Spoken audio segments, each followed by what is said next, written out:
সৰকাৰেৰ মাননীয় মন্ত্ৰী এই অঞ্চলেৰ অতি জনপ্ৰিয় নেতা সকলে ভাল পাওয়া আমাৰ নেতা শ্ৰীযুত কেশৱ মহন্ত ডাঙৰীয়া গণ পৰিষদ ভাৰতীয় জনতা পাৰ্টিৰ জিলা ও কেন্দ্ৰীয় নেতৃবৃন্দ ডবকা পৌৰসভাৰ পৌৰপতি প্ৰমুখে ওয়াৰ্ড কমিশনাৰ সকল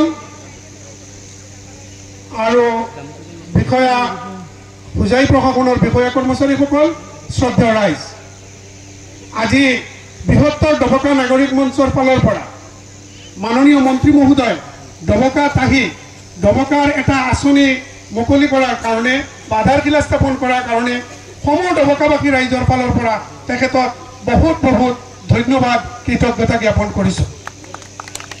মাননীয় মন্ত্ৰী মহোদয় আজিৰ পৰা 1-1.5 বছৰ আগত ইয়াত বহুমিক্সাৰ আছে, বহুমিক্সাৰ ৰহমান বৰভূঞা প্ৰদীপ দে প্ৰমুখ্যে ডবকা নাগৰিক মঞ্চৰ এটি প্ৰতিনিধি দল গুৱাহাটীত গৈ আপোনাক লগ কৰিছিলোঁ ৰাতি, আৰু তেতিয়া আপোনাৰ ওচৰত আমি এটা দাবী কৰিছিলোঁ ডবকা একমাত্ৰ চহৰ যিখন চহৰত ট্ৰাইবেল, বড়ো, কছাৰী, মুছলিম, হিন্দু, বেংগলী সকলো সম্প্ৰদায়ৰ মানুহ মিলি পেলাই এখন ফুলনি গোটেই সমষ্টিৰ ভিতৰত এনেকুৱা কালাৰফুল এখন এই ঠাই সেইখন হ'ল ডবকা। আৰু ইতিমধ্যে অসম চৰকাৰে সমজিলা ঘোষণা কৰিছে, গতিকে বিন্নাকান্তিৰ সমজিলাখন ডবকাত হ'ব লাগে বুলি আপোনাক আমি আবেদন কৰিছিলোঁ, আৰু আমি অতিকৈ কৃতজ্ঞ। লগে লগেই আপুনি তাৰ পৰা মাননীয় সেই সময়ৰ উপায়ুক্ত মহোদয়ক ফোন কৰি ইয়াৰ ক্ষেত্ৰত বিহিত ব্যৱস্থা ল'বলৈ আপুনি আহ্বান কৰিছিল।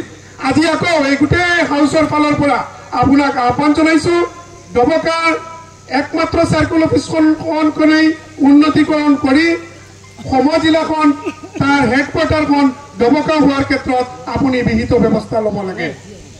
আৰু লগতে আমি সেই দিনটো পাহৰা নাই, আমি যেতিয়া ওলাই আহিব বিচাৰিছিলোঁ তেতিয়া ৰাতি 10টা বাজিছে, আপুনি মোক মাতি কৈছিল এই বয়সস্থ চিনিয়ৰ চিটিজেনখিনি আহিছে, মই একো তেওঁলোকক খুৱাব পৰা নাই, অলপ পইচা মোৰ হাতত দি কৈছিল ৰাস্তাত সকলো খোৱা বোৱা কৰাই লৈ যাব। আৰু সেইদিনাখনেই আপোনাক কৈছিলোঁ যে আপুনি আমাৰ অভিভাৱক হ'ব লাগিব। সৌভাগ্য আমাৰ ডবকাৰেই নহয়, হোজাই জিলাৰ অভিভাৱক মন্ত্ৰী আজি আপুনি। গতিকে আমি অতিকৈ আনন্দিত হৈছোঁ। আপোনাক আৰু এটা অনুৰোধ জনাব বিচাৰিছোঁ, এইখন অঞ্চলৰ একমাত্ৰ সায়েন্স থকা এখন higher secondary school Doboka higher secondary school, কিন্তু অতীতৰ কোনো চৰকাৰে এই স্কুলখনৰ পাৰ্মানেণ্টলি মাটি এলটমেণ্টৰ কোনো ব্যৱস্থা কৰা নাই। মাননীয় মন্ত্ৰী মহোদয়, ইয়াৰ চাৰ্কুল অফিচাৰ মহোদয়ও আছে, আপোনাক আমি বৃহত্তৰ ডবকা অঞ্চলৰ ৰাইজৰ তৰফৰ পৰা আহ্বান জনাইছোঁ স্কুলখনৰ এই কামটো পাৰ্মানেণ্টলি যাতে সমাধানৰ ব্যৱস্থা কৰি দিয়ে। লগতে আমাৰ বহুত সৰু সুৰা অভিযোগ আছে যিবোৰ কোনেও আমাৰ প্ৰতি চকু নিদিয়ে। আমি সৌভাগ্যৱান আপুনি আমাৰ অভিভাৱক মন্ত্ৰী, আপুনি যাতে সদায় এই পিছপৰা ডবকা বা বিন্নাকান্তি সমষ্টিৰ প্ৰতি আপোনাৰ সুদৃষ্টি ৰাখে তাৰেই কামনা কৰি আজি আমাৰ মাজত আহি আমাক যে সঁচাকৈ অন্তৰৰ পৰা ভাল পায় তাকে প্ৰমাণিত কৰিলে, তাৰ কাৰণে পুনৰবাৰ সমগ্ৰ ডবকা